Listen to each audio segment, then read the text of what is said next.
Puji Tuhan, selamat pagi. Saya boleh dengar shalom? Saya lihat ruangan ini penuh banget, sekali lagi shalom. Tuhan Yesus baik, amin. Kasih tahu kanan kiri, Tuhan Yesus baik. Kita berikan tepuk tangan buat Tuhan Yesus yang baik.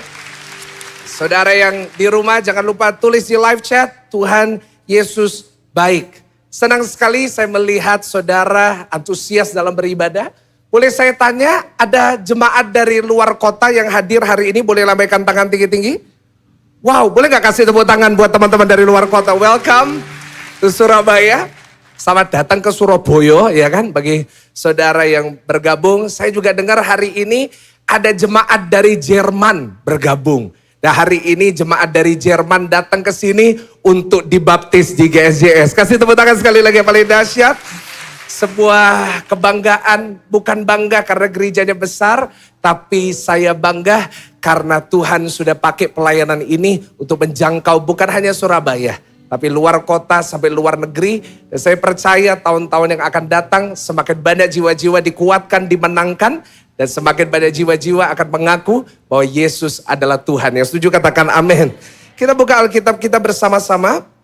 Hari ini saya mau menyampaikan pesan Tuhan. Dan Tuhan arahkan saya tadi malam dan sepanjang minggu ini, Tuhan mengarahkan saya kepada sebuah kisah yang saya yakin tidak asing bagi kita. Kita buka dalam Lukas 8 ayatnya yang ke-41. Lukas pasalnya ke-8 ayatnya yang ke-41 sampai ayatnya yang ke-42. Karena cuma 2 ayat, saya minta kita baca bersama-sama dengan keras. 1, 2, 3. Maka datanglah seorang yang bernama Yairus. Ia adalah kepala rumah ibadat.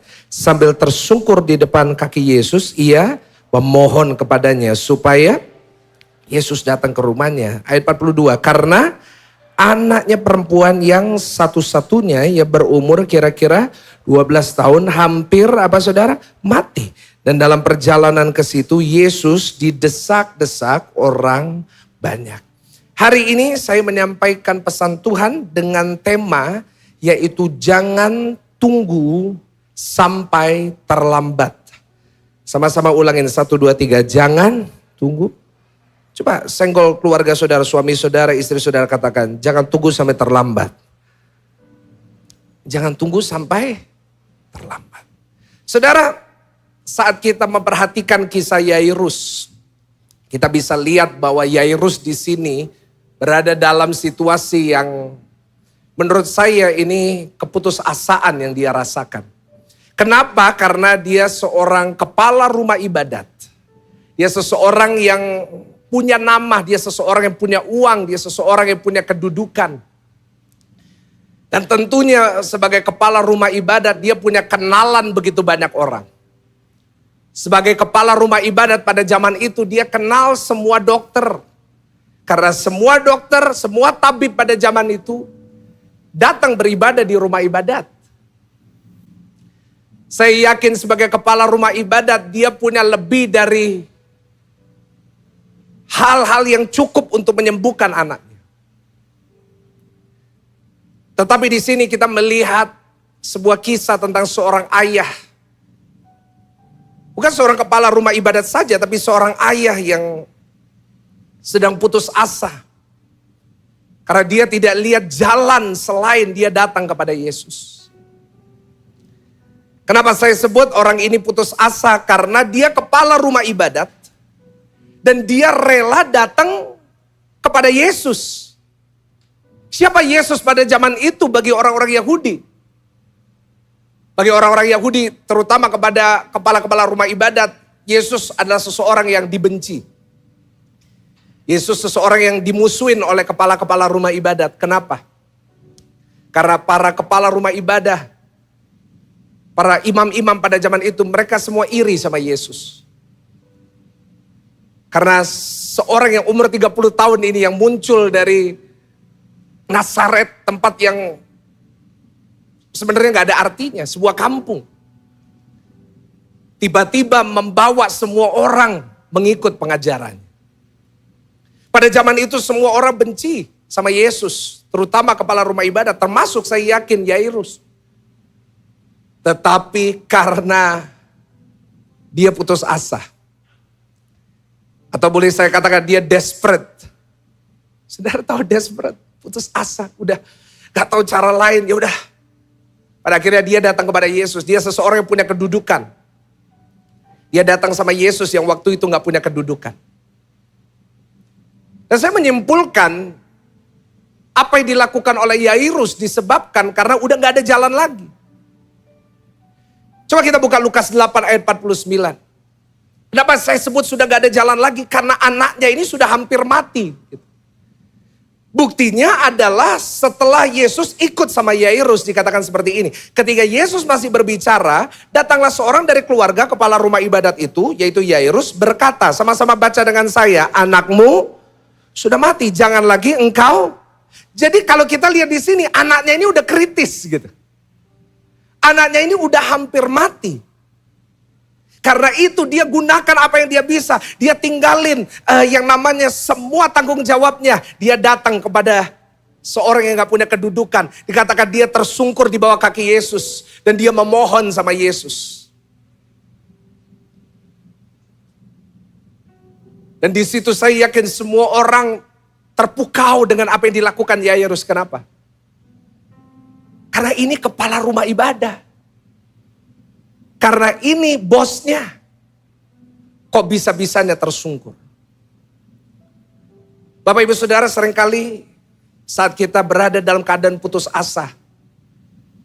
Seringkali kita akan melakukan apa yang kita pikir kita tidak akan lakukan. Seringkali dalam saat kita berada dalam keputusasaan. Seringkali kita akan melakukan apa yang kita biasanya tidak pernah lakukan. Setuju dengan saya? Saat kita putus asa yang biasanya kita gak pernah doa, tiba-tiba kita doa.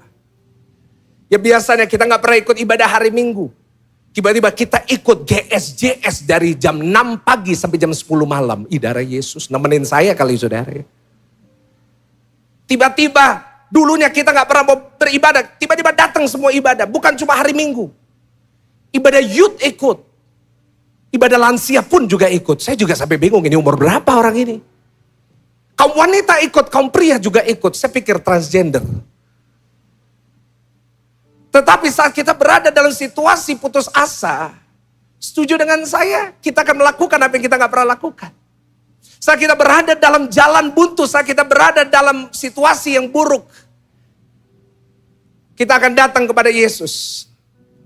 Kenapa? Karena kita tahu, di saat sudah tidak ada jalan, Tuhan Yesus selalu punya jalan untuk menolong saya, menyembuhkan saya, memberkati saya. Kita semuanya percaya itu. Tapi pertanyaan saya sederhana. Saya ini orangnya suka tanya ya. Saya kalau khotbah itu suka, siapin khotbah itu saya suka tanya gitu. Pertanyaan saya gini, coba ikuti saya. Kenapa Yairus tunggu anaknya hampir mati, baru datang kepada Yesus? Setuju dengan saya? Kenapa kok nunggu anaknya udah sekarat baru datang sama Yesus? Kenapa nggak waktu anaknya lagi sakit gitu? Ya kan, misalnya anaknya saya nggak dicatat sakitnya apa, mungkin sakit COVID misalnya. Kenapa nggak nunggu waktu saturasinya 90 gitu? Kenapa nggak tunggu waktu pilek biasa, masih bisa nafas? Kenapa tunggu dalam contoh kalau COVID, kenapa tunggu saturasinya udah 50, sudah sesak nafas, udah hampir mati baru datang kepada Yesus? Ini sesuatu yang terjadi hari-hari ini, karena itu Tuhan mau saya sampaikan. Kita lihat contoh dari Yairus. Dia menunggu sampai anaknya udah hampir mati. Baru dia datang sama Yesus. Saya catat di slide, seringkali ini yang kita lakukan tanpa kita sadari. Seringkali yang kita lakukan adalah kita sadar untuk cari Tuhan. Saat semuanya sudah terlambat. Setuju? Seringkali kita baru sadar, saya harus cari Tuhan. Saya harus beribadah, saya harus sungguh-sungguh sama Tuhan. Saat semuanya udah apa saudara? Terlambat.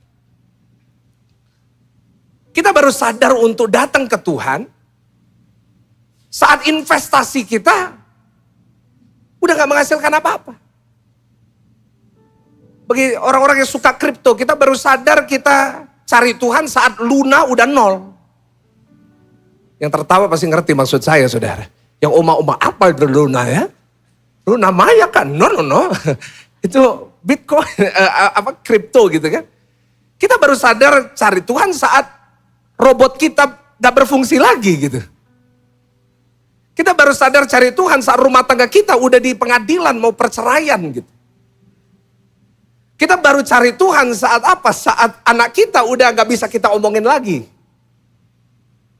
Tapi saat anak kita masih bisa diomongin, kita gak pernah bawa ke gereja, kita gak pernah bawa ke sekolah minggu. Saat anak kita masih bisa diomongin, mereka ibadah, mereka main handphone gak dengerin khotbah, kita biasa aja. Tapi saat udah terlambat, sama-sama katakan terlambat, tulis di live chat terlambat. Saat sudah terlambat, baru kita sadar.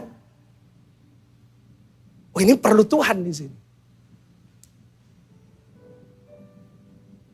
Saat kita udah gak bisa bayar utang itu. Saat kita udah gak bisa bayar cicilan itu. Baru kita sadar kita cari Tuhan. Jujur Bapak Ibu Saudara. Seringkali itulah yang kita lakukan. Saat kita masih mampu, saat kita masih bisa, kita lupa sama Tuhan. Tapi di saat udah kejadian. Di saat kita sudah berada dalam jalan buntu, baru kita sadar.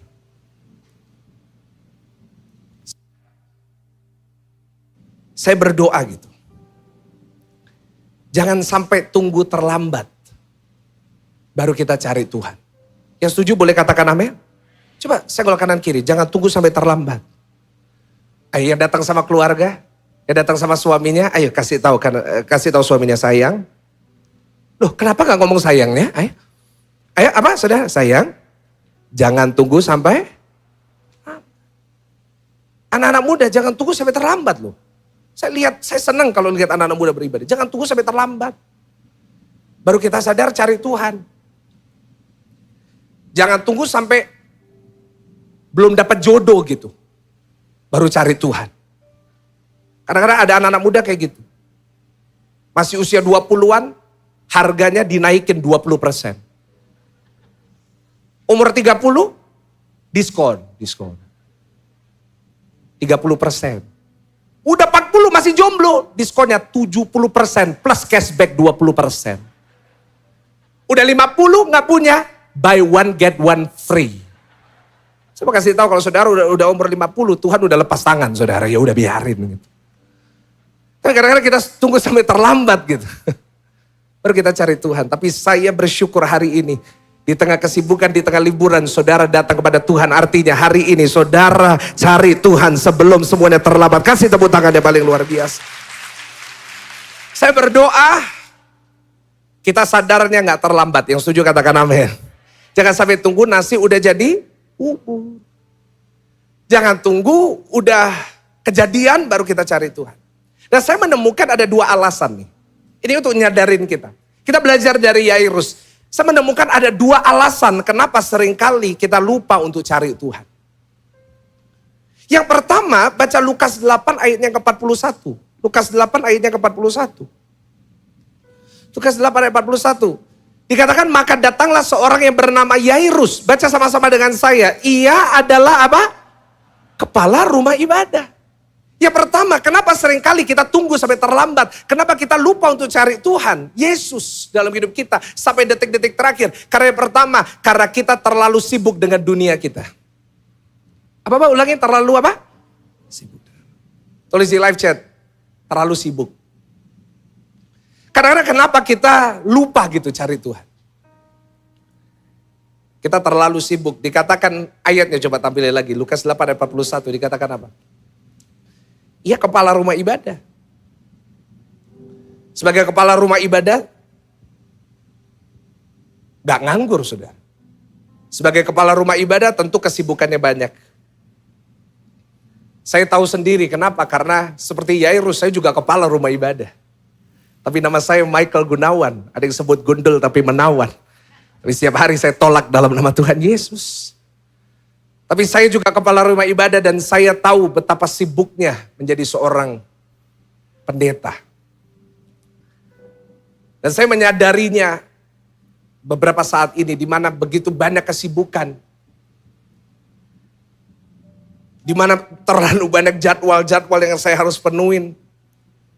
Seringkali kalau kita terlalu sibuk, kita jadi lupa cari Tuhan.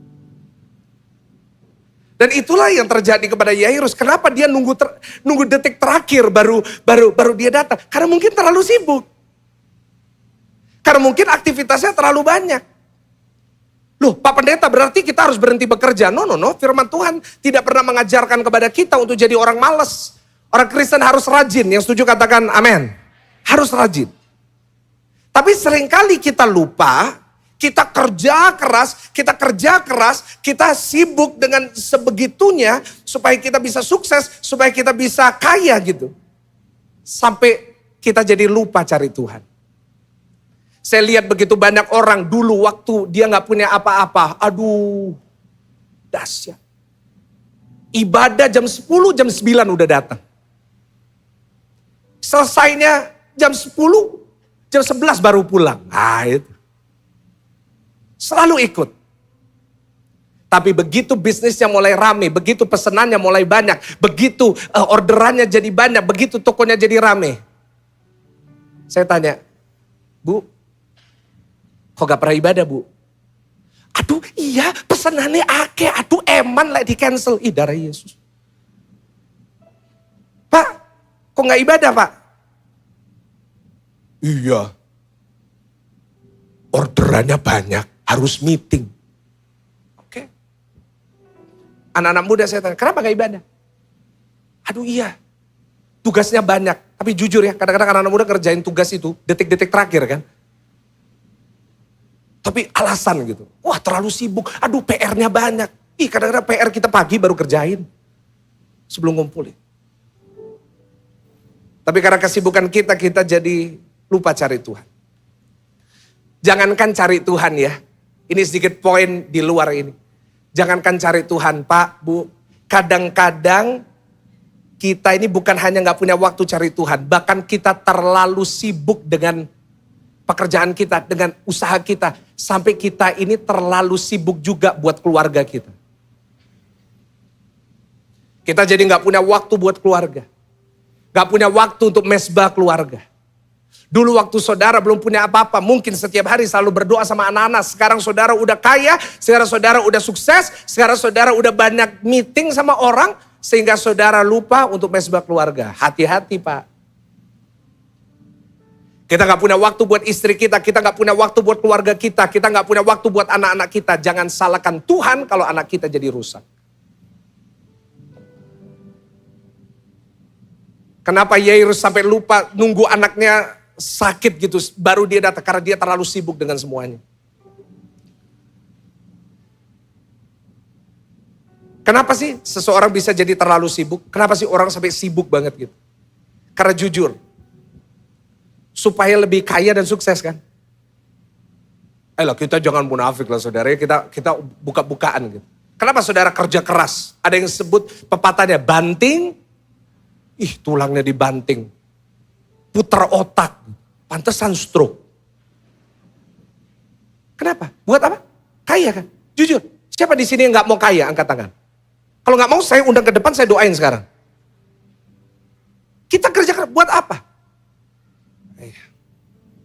Tapi jujur ya, kita lihat kasusnya Yairus.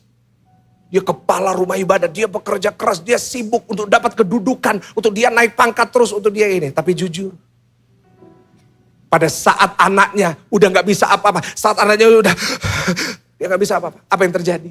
Uang dan kekayaan gak bisa tolong. Saya rasa Tuhan hari ini mengirim saya untuk menyampaikan kepada saudara. Saya gak tahu saudara datang atau enggak. Tapi saya mau jemaat untuk tahu. Tuhan ingin jemaat untuk tahu. Seringkali kekayaan, kekuatan, kenalan kita gak bisa tolong kita.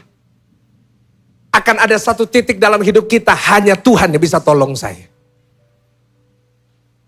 Karena itu hari ini, saya berdoa, kita gak terlalu sibuk buat Tuhan. Yang setuju katakan amin. Jangan terlalu sibuk buat Tuhan, Pak.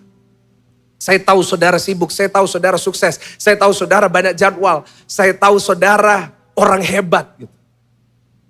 Tapi tetap Bapak Ibu yang saya kasihi, ayo. Jangan terlalu sibuk buat Tuhan. Luangkan waktu setiap hari cari Tuhan, di akhir hari cari Tuhan. Karena ada satu titik saudara akan butuh Tuhan.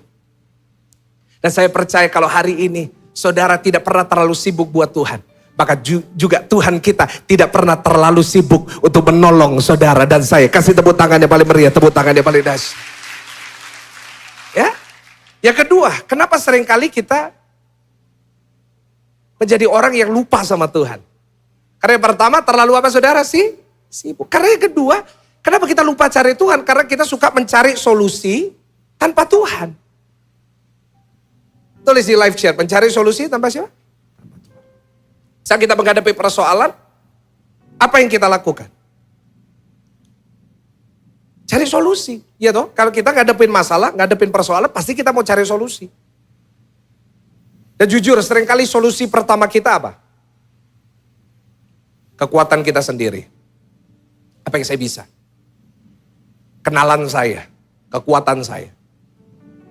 Saya ingat waktu COVID kemarin, waktu pandemi kemarin, sekarang kan udah endemi, amin.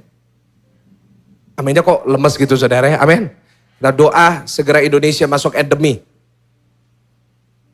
Tapi kemarin waktu COVID tinggi-tingginya, begitu positif. Apa yang kita lakukan? Jujur. Langsung kita cari solusi sendiri kan.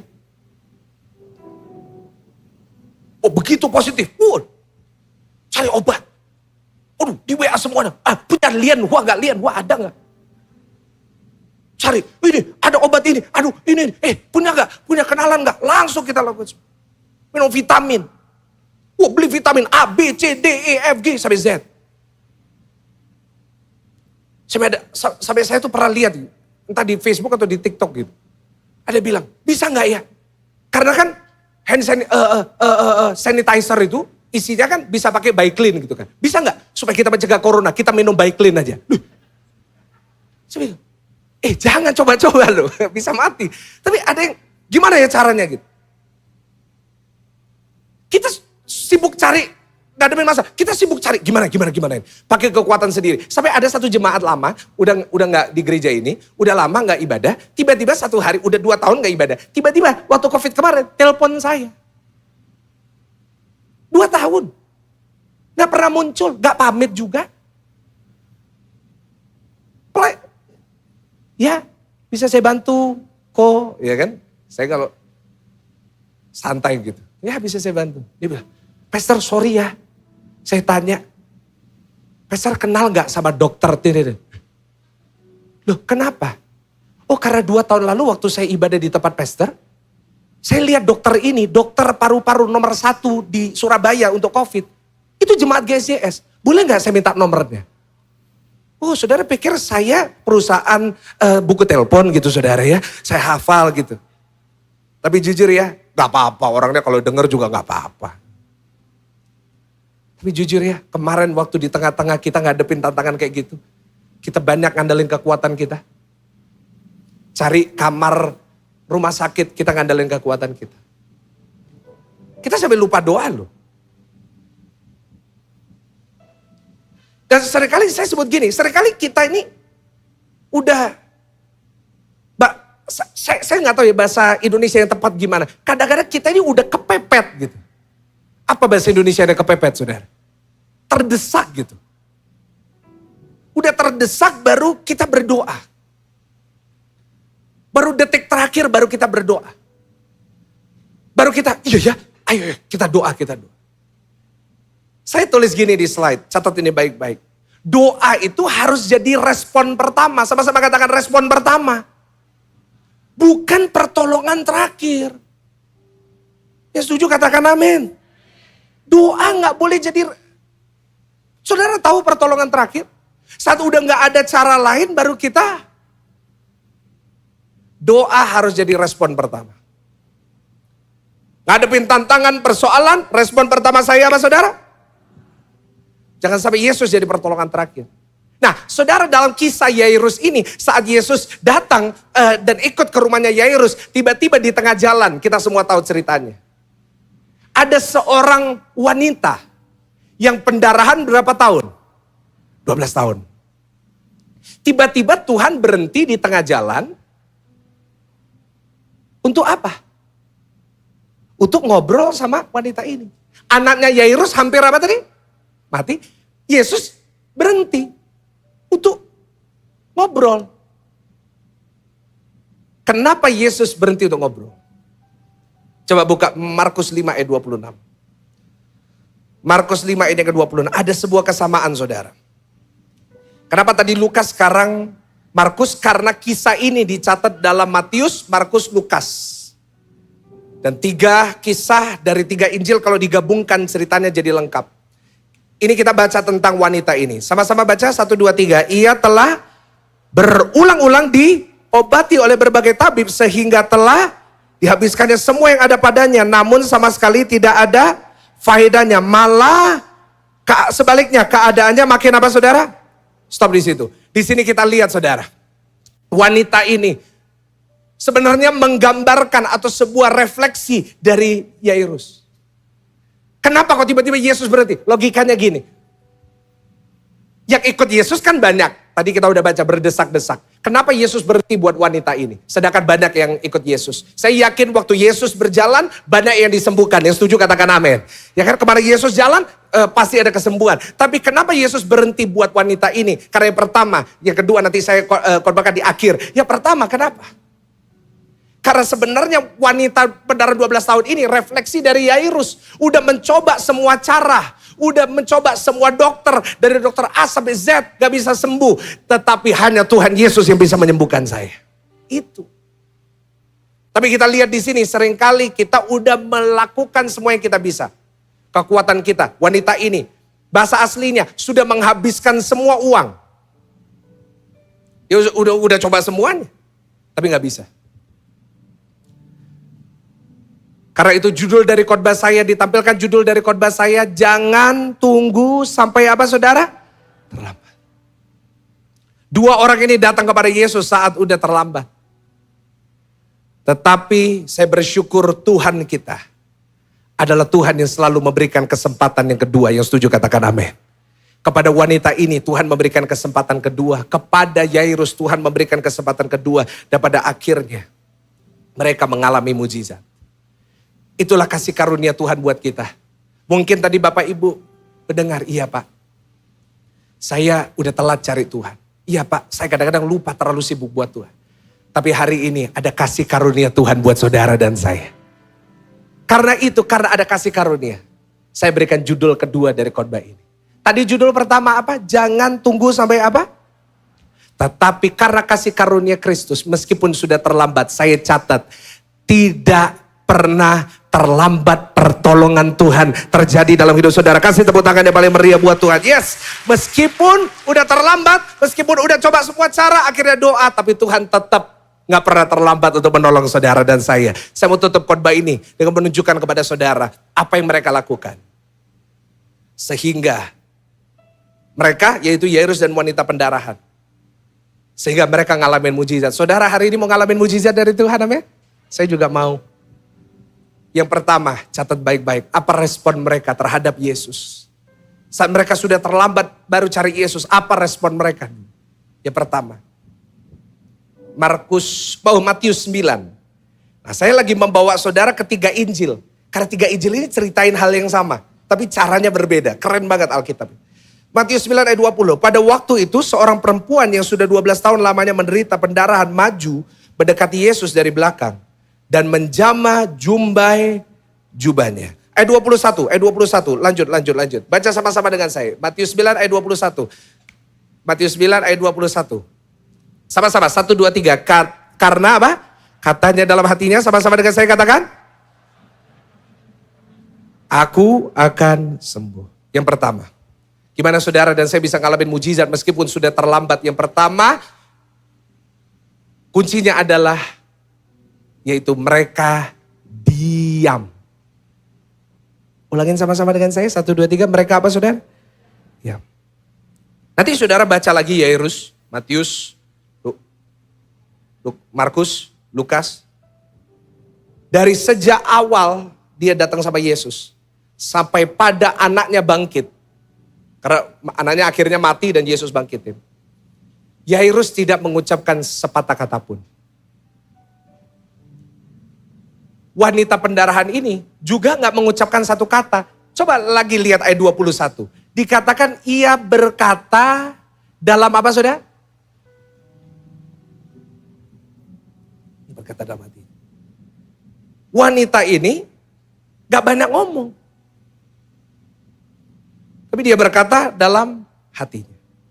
Dia hanya memikirkan, melakukannya. Dia gak ngomong apa-apa. Begitu juga dengan Yairus. Dia tidak ngomong apa-apa. Saat anaknya udah mati pun dia gak bilang apa-apa. Saudara, ada kuasa dalam diam. Dalam apa saudara? Ingat waktu orang Israel mengelilingi tembok Yeriko berapa kali saudara? Hari ke-7? 7 kali, saya pusing sendiri saudara. 7 kali. Jelas Yosua bilang. Apa? Ada kuasa dalam dia. Saat kita disakiti, saat ada seseorang yang melakukan gak adil terhadap kita. Saat kita udah gak ada jalan lagi. Ada kuasa dalam apa? Firman Tuhan berkata dalam Mazmur, kita gak usah baca ayatnya. Tuhan akan berperang bagi kamu dan kamu akan. Ada kuasa dalam diam. Yang di rumah tulis di live chat, diam. Kenapa kadang-kadang kita harus diam saat kita hadapin persoalan? Kenapa kita gak perlu banyak cerita? Kenapa kita gak perlu banyak curhat? Kenapa kita gak perlu banyak koar-koar? Kenapa kita gak perlu terlalu banyak cerita? Karena perkataan kita seringkali melemahkan iman kita. Setuju? Ya sering ngutukin diri kita sendiri. Dasar memang aku iki, yang di Surabaya ngerti sendirilah yang saya maksud. Aku iki memang dasar bodoh. Orang Surabaya ngomongnya aku memang dasar ya saudara ngerti sendiri. Memang dasar aku ini gak ada gunanya. Karena itu Yakobus 1 ayat 19 berkata, hendaklah Yakobus 1:19 tampilin, hendaklah kamu cepat untuk mendengar dan lambat untuk berkata-kata. Kenapa? Karena firman Tuhan tahu kalau kita banyak berkata-kata pasti lemah. Karena itu disuruh. Tapi jujur ya, kadang-kadang sebagai orang Kristen kita ini lebih suka bicara daripada suka mendengarkan. Kita gak suka diem, kita sukanya ngomong, komentar. Saya itu hari-hari ini punya hobi, saudara. Hobi saya itu baca komen di YouTube. Aduh, sedih saya, sedih. Saya kalau baca komen di YouTube itu kadang-kadang, aduh kok bisa ya orang Kristen kayak gini ya. Ada yang tulis di komen, lihat Pastor Michael, perutnya tambah besar. Apa hubungannya dia dengan perut saya? Ada yang bilang, Pastor Michael jenggotnya tambah tebel kayak monyet. Ada yang bilang, Pastor Michael sekarang berubah gitu. Saya juga suka kadang-kadang lihat forward-forwardan di grup WA gitu. Tentang tokoh agama ini tertentu, tentang ini. Waduh, saya kalau lihat ya agak ngeri loh. Orang-orang Kristen kok bisa kayak gini ya sekarang. Belum kita dengar gitu, kebenarannya gitu. Tapi kita sukanya ngomong. Pak, Bu, firman Tuhan ngajar kita. Kamu cepat untuk dengar. Lambat untuk apa? Kita suka ngomong. Kita suka komentar. Sorry ya, kita suka gibah. Coba lihat judul-judul dari YouTube yang paling dilihat orang. Apa? Yang gosip kan? Saudara kalau ada judul, 5 cara untuk lebih dekat dengan Tuhan. Saudara pencet? 5 fakta bahwa pendeta ini melakukan ini. Pencet gak? Apa iki ya? Pencet. Forward ke teman, forward ke grup ini, grup SMA, grup SMP, grup SD, grup kuliah, grup S2, S1, S3, S4. Ayo. Kita banyak ngomong atau banyak diemnya? Kenapa kita harus diem? Karena saat kita diem, kita bisa mendengar. Kalau kita ngomong terus, kita nggak akan pernah dengar. Coba kita doa, Tuhan, kadang-kadang ada orang doa, Tuhan saya punya masalah ini, nomor 1 ini, nomor 2, nomor ini, nomor 3, nomor ini, Tuhan tolong deadline-nya tanggal 30 Mei, kalau sampai 30 Mei, aku nggak ikut Tuhan. Ih, yang Tuhan mana, yang manusia mana? Kita ngomong begitu panjang, wow udah lama, amin. Tuhan belum ngomong, Tuhan baru, kita udah amin, udah ditutup telepon. Kita ini banyak ngomong, banyak ngomel, banyak komentar, tapi kita nggak pernah mau dengar. Padahal firman Tuhan berkata iman timbul dari perkataan, benar? No, iman timbul dari, tapi kita nggak mau dengar. Firman aja kita nggak mau dengar. Khotbah aja kita nggak mau dengar. Khotbah aja kita sambil main handphone. Khotbah aja kita sambil buka Facebook, Instagram gitu. Yang menimbulkan iman hanya satu, perkataan Tuhan. Yang setuju sama-sama katakan amin. Karena itu hari ini, saudara mau ngalamin mujizat banyak diam. Diam di mana? Jangan cuma diam kayak orang. Diam di mana? Diam dekat dengan Tuhan. Kenapa? Karena dekat dengan Tuhan, kita banyak dengar perkataannya. Yang setuju katakan amin. Kalau kita dekat sama Tuhan, kita banyak dengar apa yang dia mau gitu. Setiap hari kita dekat sama Tuhan, kita baca Alkitab. Setiap hari kita dekat sama Tuhan, kita dengar pujian, kita menyembah, kita ada mesbah keluarga. Apa yang terjadi? Di situ kita banyak dengar firman Tuhan. Karena itu firman Tuhan berkata dalam Mazmur 62 ayatnya kedua. Coba baca, ini ayat hafalan. Ayat hafalan, Mazmur 62 ayatnya kedua. Dikatakan Mazmur, Daud berkata, ayat sebelumnya. 1, 2, 3. Untuk pemimpin biduan menurut Yedutun, Mazmur Daud. Sama-sama dengan saya, 1, 2, 3. Hanya dekat Allah saja aku tenang. Daripadanya lah. Hanya dekat Allah saja saya tenang. Kenapa? Karena dekat dengan Allah, dekat dengan Tuhan. Di situ ada firman yang menguatkan kita. Yang setuju katakan amin. Itu. Karena itu penting. Karena diam itu penting. Yesus melakukan satu hal yang dahsyat. Coba buka. Markus 5 ayat 37. Markus 5 ayat yang ke-37. Saya tunjukkan sama saudara bukti-buktinya saudara. Markus 5 ayat yang ke-37. Lalu Yesus tidak memperbolehkan sama-sama apa saudara? Seorang pun ikut serta kecuali Petrus, Yakobus dan Yohanes. Saudara, ayat 40. Lompat ke ayat 40. Yesus bilang, anak ini gak mati tapi tidur. Ayat 40. Tetapi mereka diguyu Yesus. Maka diusirnya semua orang itu. Lalu dibawanya lah ayah dan ibu anak itu dan mereka bersama-sama dengan dia masuk ke kamar anak itu. Yesus sampai mengusir orang-orang. Hei, kalau banyak ngomong, Yesus. Kalau banyak komentar, kalau banyak kata-kata yang melemahkan, keluar. Diusir.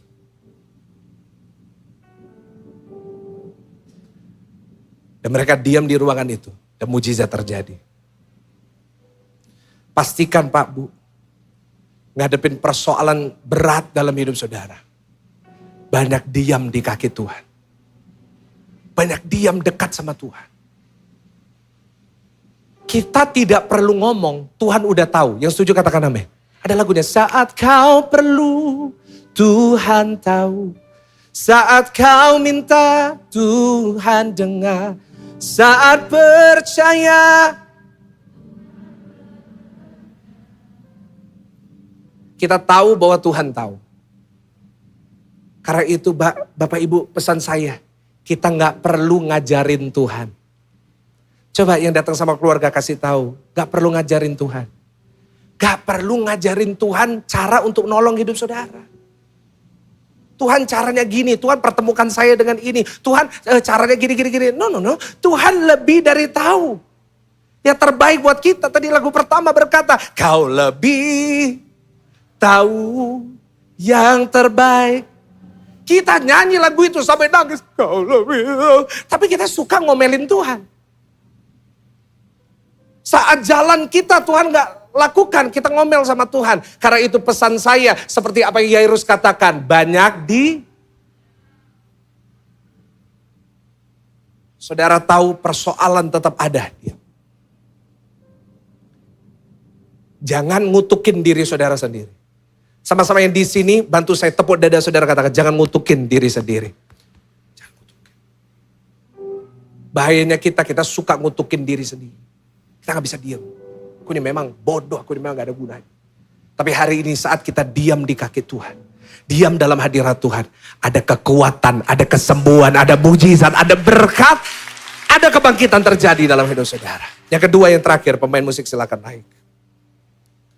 Kita baca ayat terakhir. Lukas 8. Lukas 8 ayatnya ke-49 sampai ayatnya ke-50. Ketika Yesus masih berbicara, datanglah seorang dari keluarga kepala rumah ibadat itu dan berkata, anakmu sudah mati. Jangan lagi engkau menyusah-nyusahkan guru. Ayat 50. Tetapi Yesus mendengarnya dan berkata kepada Yairus, jangan takut. Baca sama-sama. Percaya saja dan anakmu akan apa? Yang kedua.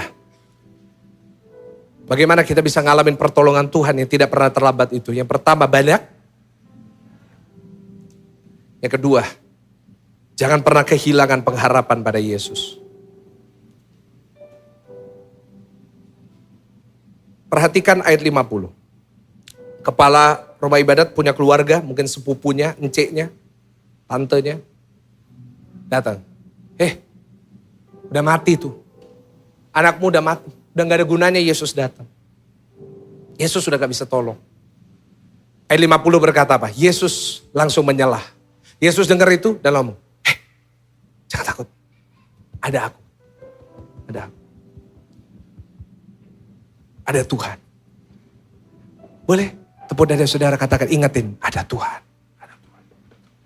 Masih ada Tuhan. Tadi kita nyanyikan, aku masih punya Tuhan. Kita masih punya Tuhan. Seringkali dalam kehidupan kita banyak hal yang akan membuat kita kehilangan pengharapan. Kenapa Yesus langsung menyalah dan berkata, jangan takut. Karena Yesus tahu kalau Yairus berhenti dan mendengarkan perkataan itu aja.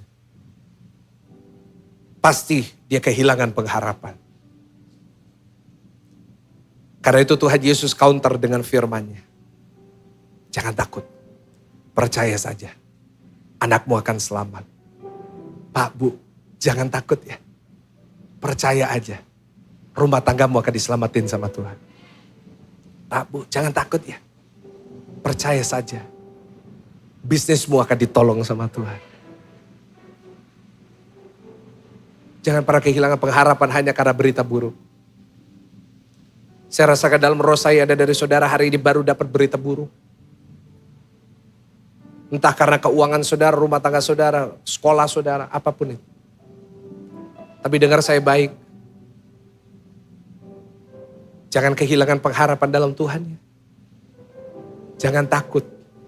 Ada Tuhan. Hari ini setan akan banyak mengintimidasi saudara. Saya rasakan rohnya ini lagi di kekristenan. Setan lagi gencar-gencarnya mengintimidasi anak Tuhan. Tapi seperti apa yang Yesus lakukan. Berita buruk apapun, intimidasi apapun. Lawan itu dengan firman. Yang setuju sama-sama katakan namanya. Saat diri saudara memikirkan, saya akan kekurangan ini. Saya pasti ngalamin masalah ini. Katakan, Tuhan adalah gembalaku, takkan kekurangan aku. Jangan pernah kehilangan pengharapan di dalam Tuhan. Wanita ini, Markus 5 ayat 28 ayat terakhir. Bangkit berdiri sama-sama, bangkit berdiri ayat terakhir. Meskipun dia harus berdesak-desakan, meskipun dia harus melewati lautan manusia, dia melihat tidak ada kemungkinan untuk dia bisa datang kepada Yesus. Markus 5 ayat ke-28 berkata, Markus 5 ayat 28, ayat 28. Sama-sama dengan saya katakan, sebab katanya dengan keras asal kujabat saja jubahnya aku akan. Dia tidak pernah kehilangan pengharapan meskipun dia harus ngesot saudara. Meskipun dia harus dengan kesakitan. Karena 12 tahun dia ngalamin krem. Karena dia pendarahan tidak pernah berhenti. Dia ditinggalkan suaminya. Orang yang sedang pendarahan tidak boleh dekat dengan anaknya. Bayangin ibu-ibu di sini. Karena engkau sakit, engkau gak boleh dekat dengan anakmu. 12 tahun anak yang kecil udah jadi besar. Tapi engkau gak boleh dekat dengan dia. Hanya bisa lihat dari jauh. Uangmu semua sudah habis. Uangnya dipakai ke dokter A. Gak sembuh, dokter B gak sembuh, eksperimen pengobatan gak sembuh. Tetapi dia tetap bisa berkata dalam hatinya, asal aku akan sembuh. 12 tahun tidak membuat wanita ini kehilangan pengharapan. Berapa lama masalah saudara? Berapa lama tantangan saudara hari ini? Baru 2 tahun? Kecil buat Tuhan. Asal ku jamah saja jubahnya. Ya, tadi saya sudah janji terakhir. Kenapa Tuhan berhenti buat wanita ini? Dan memaksa wanita ini, ceritakan kisahmu. Karena wanita ini mengalami penderitaan selama berapa tahun? Dan sekarang saya tanya, anaknya Yairus usia berapa? 12 tahun. Tuhan mau nunjukin sama Yairus, wanita ini 12 tahun. Dia udah menderita. Aku aja bisa sembuhin. Apalagi anakmu 12 tahun. Dia bersuka cita. Dia bersenang-senang. Aku juga bisa sembuhin dia. Karena bagi Tuhan,